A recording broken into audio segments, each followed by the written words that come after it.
is our God, for He is good. Good morning. Here we are with our week 2, day 2 devotion that goes along with the series, I Need to Change.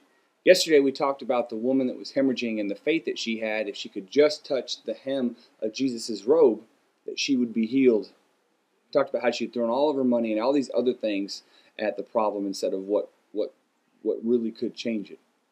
Faith in Jesus.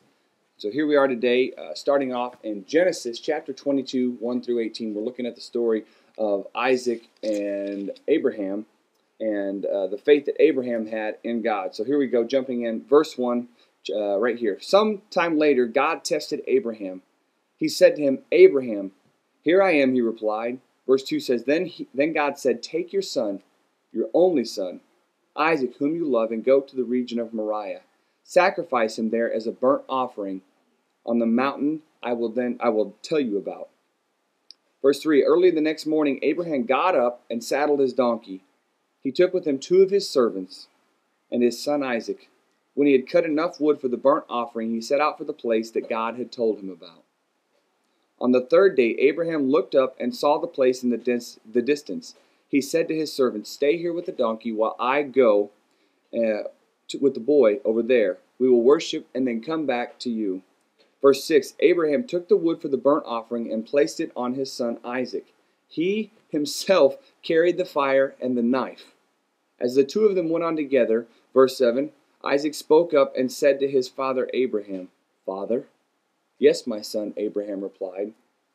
The fire and the wood are here, Isaac said, but where is the lamb for the burnt offering?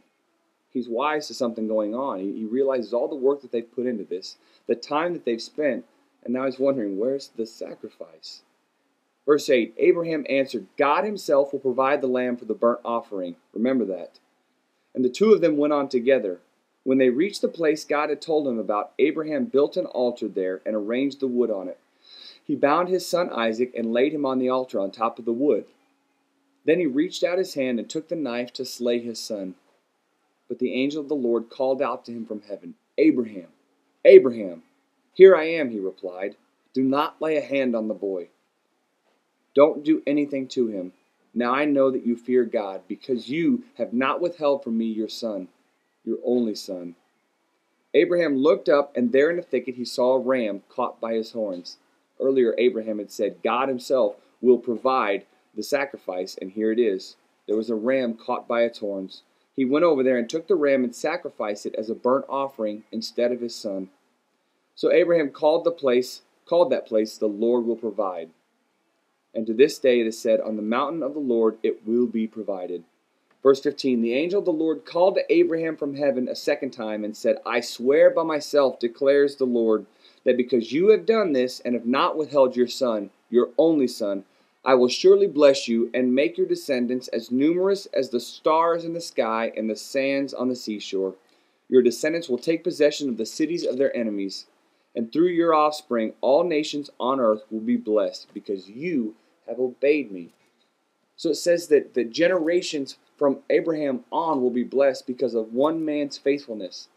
How many of you are growing up in families that just seem to have been cursed? How many of us grow up in families where it just seems like turmoil and strife go from generation to generation to generation? Well, how encouraging is it to see that if one man would just stand up and have faith, how it can change not only his family, but the rest of his family tree. This right here is one of the scariest stories in the Old Testament, because Abraham prayed for a son for years. He and his wife were barren. They couldn't get pregnant. Then God blessed him with a son, Isaac. The Bible says that God tested Abraham. He asked him to sacrifice the one thing that he knew that he treasured, his son.